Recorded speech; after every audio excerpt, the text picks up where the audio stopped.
Welcome to the Romance of the Three Kingdoms podcast. This is episode 145. Last time, Jiang Wei had launched yet another northern campaign. Yeah, I know, it sounds like a broken record by now, but this time he got off to a pretty nice start. He bested Deng Ai in a contest of formations and took over Deng Ai's camp at Qi Mountain. Deng Ai only escaped with his life when his comrade Sima Wang rescued him. It turned out that Sima Wang knew a little bit more about Jiang Wei's formation than Deng Ai, and that gave Deng Ai an idea. He told Sima Wang, "Tomorrow, while you engage Jiang Wei in a contest of formations, I will lead an army to launch a sneak attack on the backside of Qi Mountain.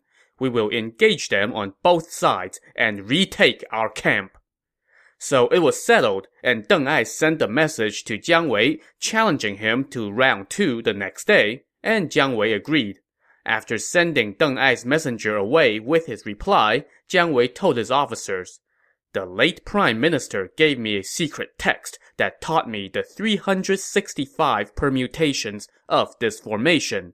Deng Ai challenging me to a contest of formations is a case of trying to show off in front of a master. But there must be deception afoot. Do you know what it could be?" The General Liao Hua guessed, "They must be trying to distract us while they attack us from the rear." "My thoughts exactly," Jiang Wei said with a smile as the screen faded to black. The next day, Jiang Wei mobilized his entire army and deployed it in front of Qi Mountain. On the other side, Sima Wang led his forces out of their camp by the Wei River and went to meet Jiang Wei. Once the two sides lined up, the two commanders came out to talk. Jiang Wei told Sima Wang, "Since you challenged me to a contest of formations, why don't you set one up for me to look at first?" So Sima Wang deployed his men in the formation of the 8 trigrams, but Jiang Wei laughed and told him, "That was my formation. You just stole it. What is so special about that?" Sima Wang's answer was, "Oh yeah? Well, you stole it from somebody else too, so ha!" Which, yeah, was pretty weak. Jiang Wei now asked, "How many permutations does your formation have?" To that, Sima Wang replied, "I can set up the formation, so of course I can make it change. This formation has 81 permutations. Jiang Wei now smiled and said, "Why don't you show me a few?" So Sima Wang went into his formation and directed his troops through several different permutations, and then came back out and asked, "Did you recognize those permutations?"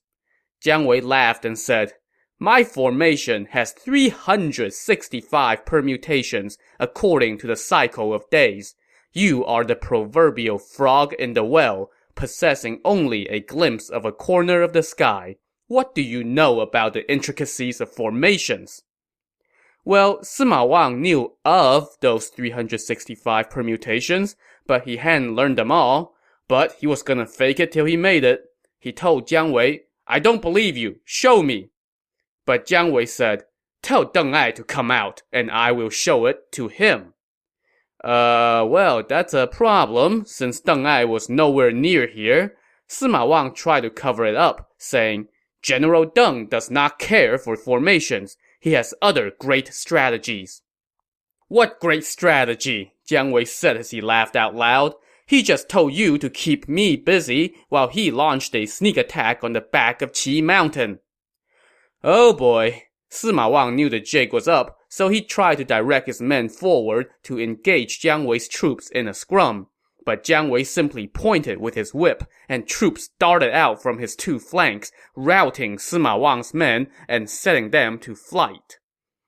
Meanwhile, Deng Ai was sneaking around to the back of Qi Mountain.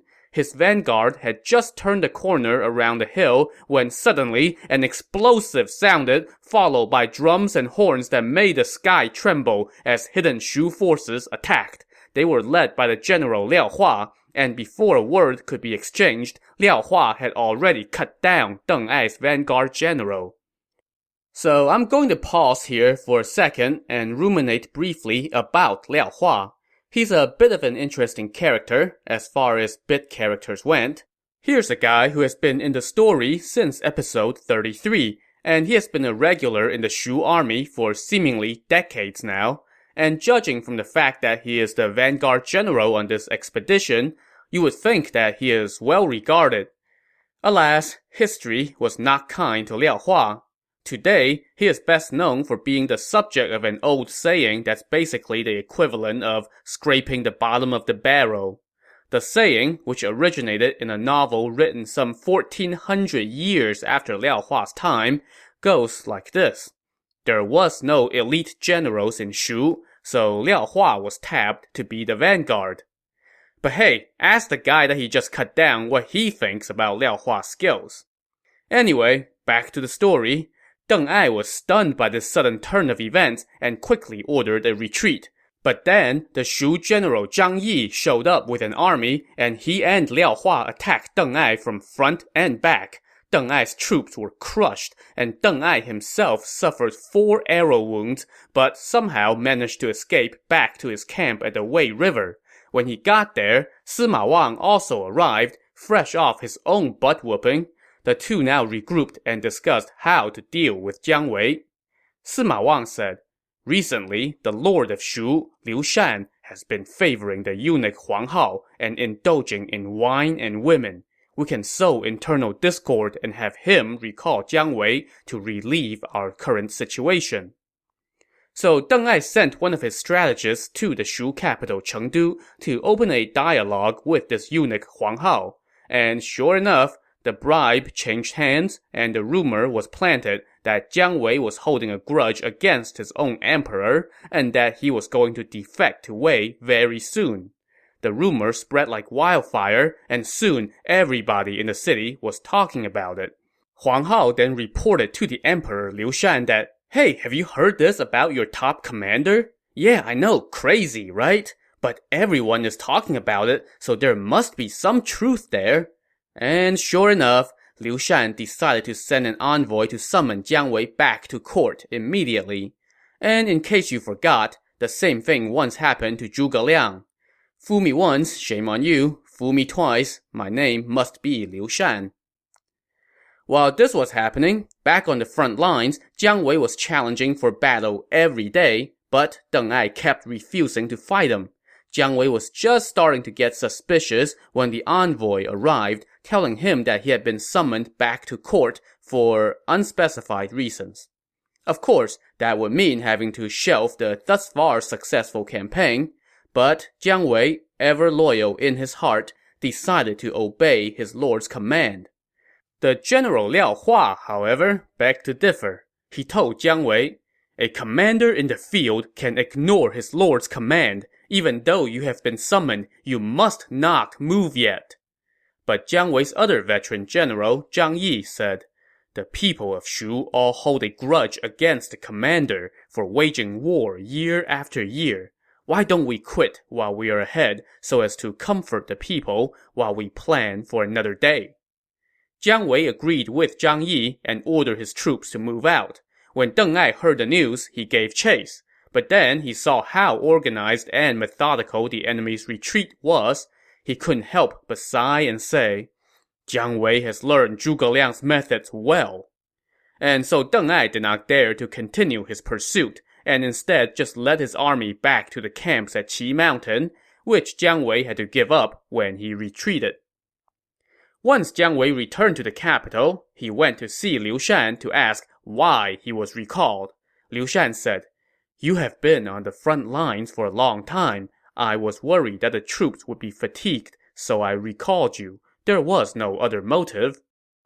But Jiang Wei was way too smart to buy that. He told Liu Shan, "Your servant had already taken the enemy's camps at Qi Mountain and was just about to reap the rewards of our victory.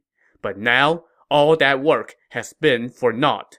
This must be Deng Ai sowing distrust between us."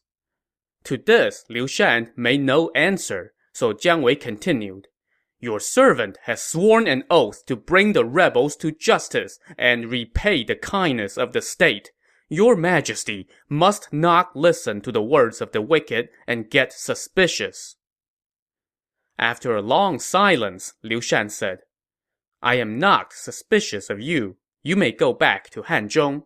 If the situation changes in the kingdom of Wei, then you may invade again." Lamenting a wasted opportunity, Jiang Wei sighed, left the court, and headed back to Hanzhong. Meanwhile, when Deng Ai received the report on this development at the Shu court, he said to Sima Wang, "When the lord and the vassal do not get along, something is going to happen." So Deng Ai sent word of this situation to Sima Zhao. Sima Zhao was delighted and began entertaining thoughts of conquering Shu. But when he asked his advisor Jia Chong what he thought, Jia Chong told him, "You must not do it yet. His Majesty is suspicious of you. If you leave the capital, there will be a coup.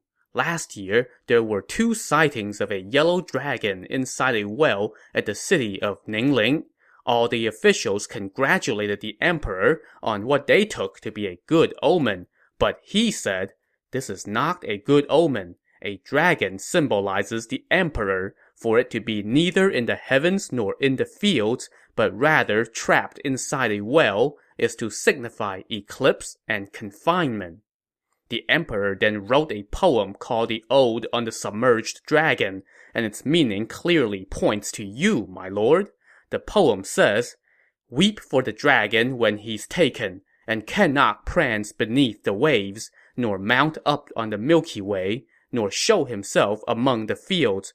Deep inside the well he is coiled. Before him, loach and eel make free, safe from tooth or claw or scales. Alas, I am the same as he.'" When Sima Zhao heard this, he was enraged. "That man is trying to emulate Cao Fang," he said to Jia Chong, referring to the previous emperor, who was deposed by his brother Sima Shi for plotting against them. "If I don't move against him soon, he's going to move against me." "I am willing to help you do it whenever you need," Jia Chong replied. So this was in the summer of the year 260. One day, Sima Zhao entered the court with his sword in tow. The emperor Cao Mao quickly rose to greet him.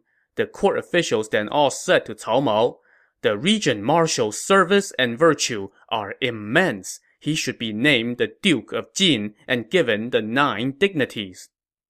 Well, the way things were going, we all kind of expected that to happen sooner or later. In fact, I guess I would have expected it to happen sooner, maybe with Sima Yi or Sima Shi. But now, Cao Mao simply looked down at the ground and said nothing. That prompted Sima Zhao to say sternly, "My father, brother, and I have rendered tremendous service to the kingdom. What would be the problem with me becoming the Duke of Jin?" Cornered, Cao Mao muttered, "I dare not disobey." Sima Zhao now pressed him further, asking him, "In the Ode of the Submerged Dragon, you compared me and my kind to loach and eel. Why such disrespect?" To this, Cao Mao had no answer, and Sima Zhao simply flashed an icy smile and left, leaving all the officials present in fear. When Cao Mao returned to his private quarters that day, he was being attended to by 3 officials. Now, all 3 of these officials had the last name Wang, which, gets very confusing very quickly. So I'm just going to name the one who's not like the others. His name was Wang Jing.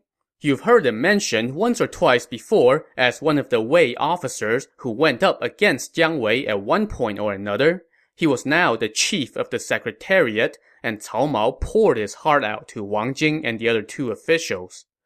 "Everybody knows that Sima Zhao is about to usurp the throne," Cao Mao said. "I cannot sit idly by and suffer such humiliation. You must help me take him on." No thanks.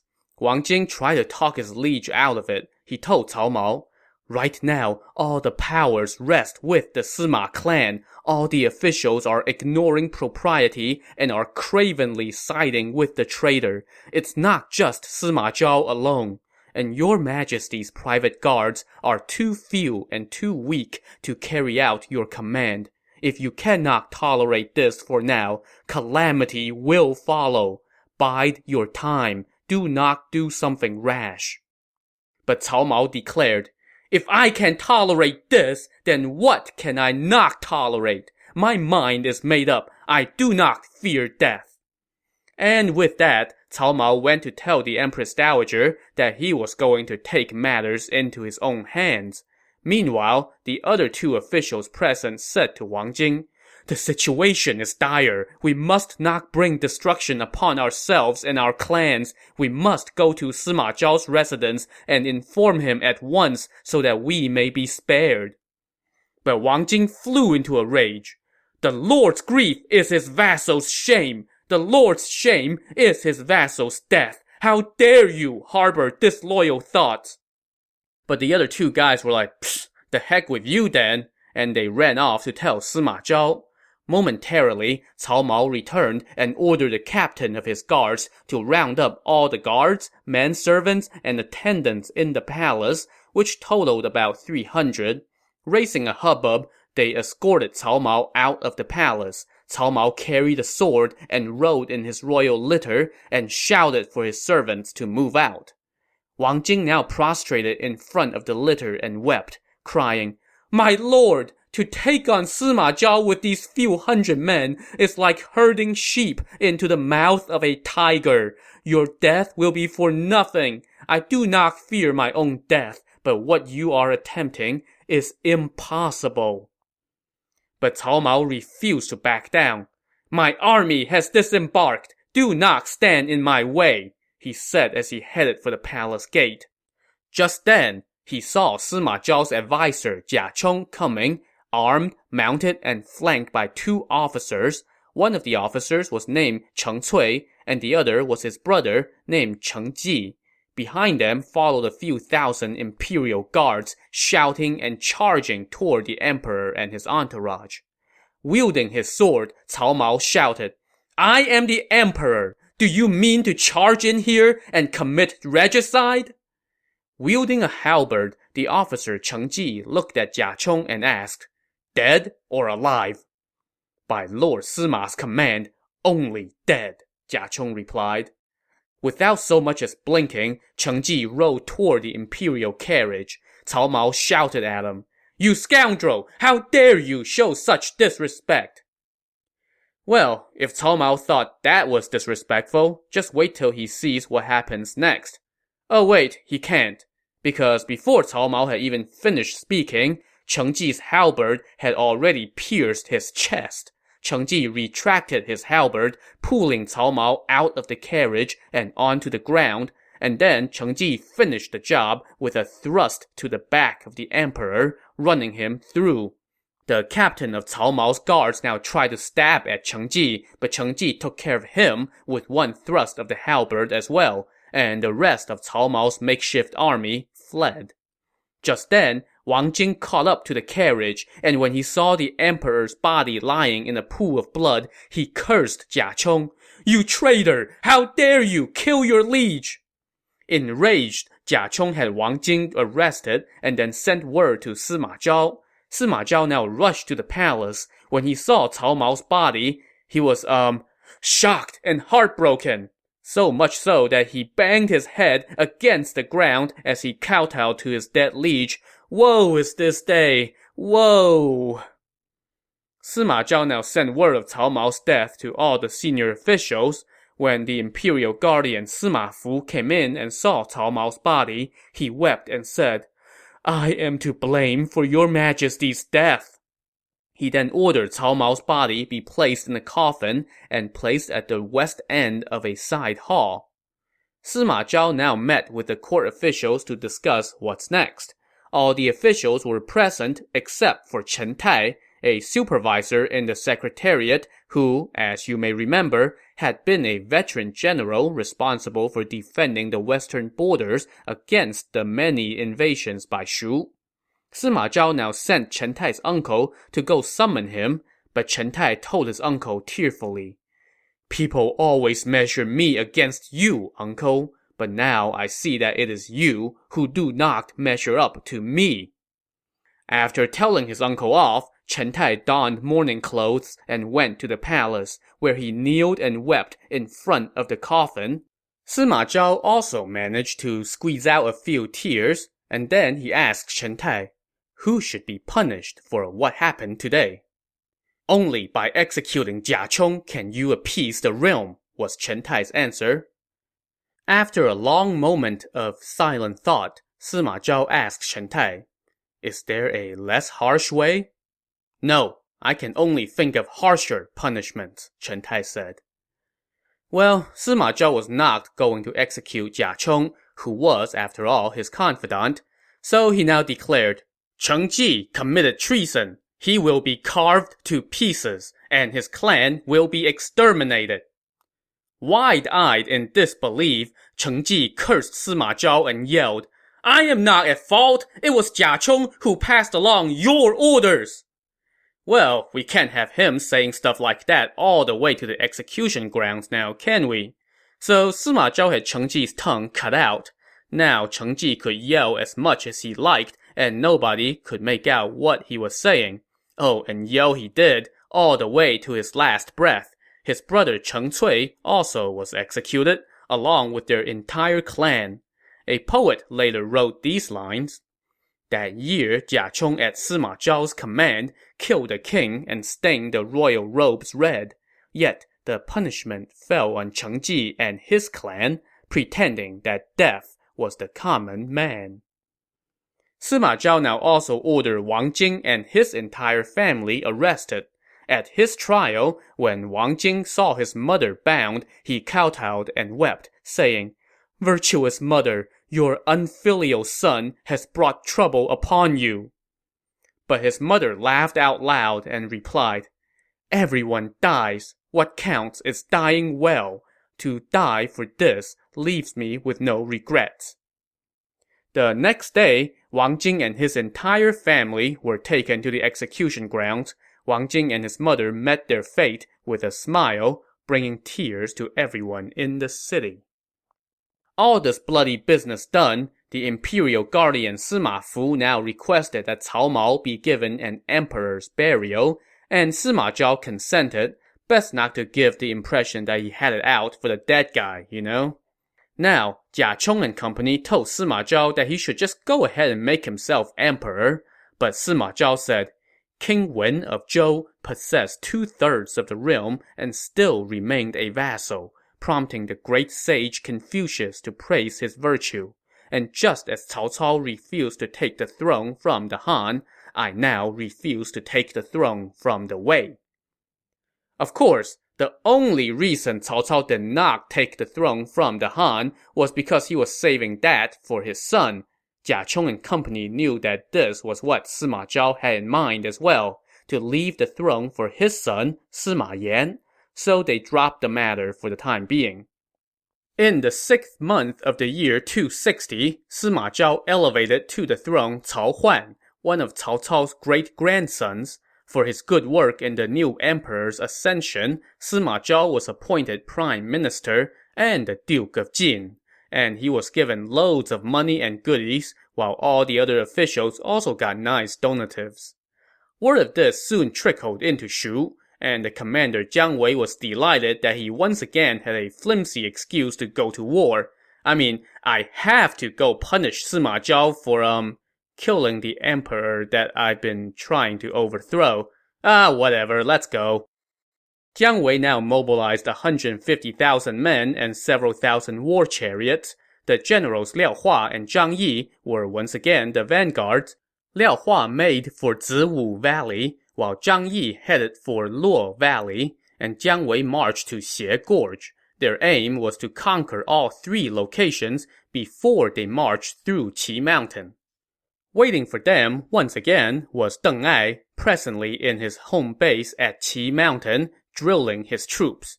When he heard that 3 Shu armies were coming this way, Deng Ai huddled with his staff.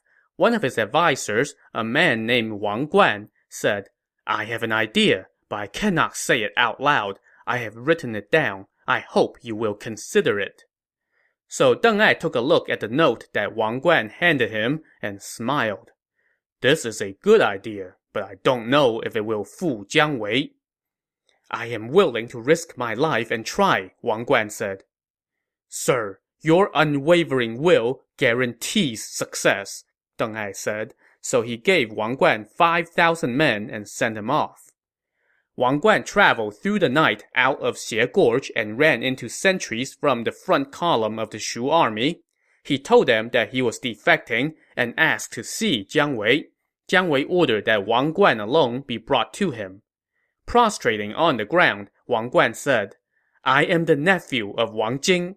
Recently, Sima Zhao killed his liege and executed my uncle's entire family.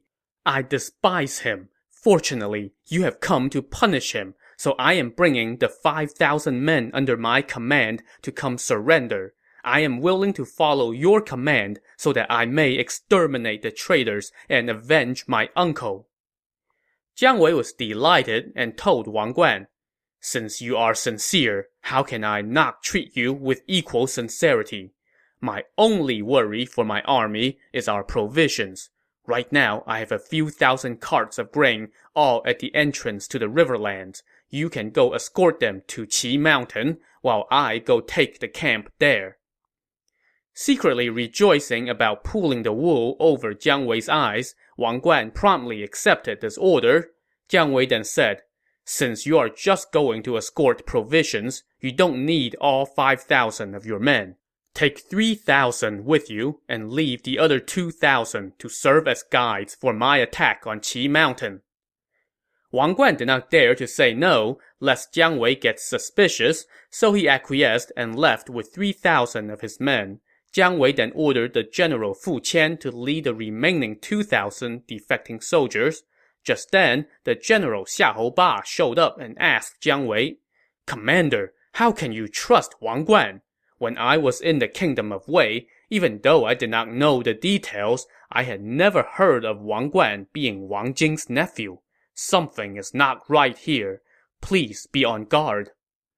Jiang Wei just laughed and said, I already know Wang Guan was lying. That is why I split up his men. I am going to use his own scheme against him. Xiahou Ba asked Jiang Wei how he knew, and Jiang Wei explained. Sima Zhao is as wily as Cao Cao. Since he has already executed Wang Jing and exterminated his clan, how could he have left Wang Jing's nephew in command of troops in the outer territories? That is why I knew he was lying. You and I are of one mind on this. To see how Jiang Wei will try to out-deceive the deceivers, tune in to the next episode of the Romance of the Three Kingdoms podcast. Thanks for listening.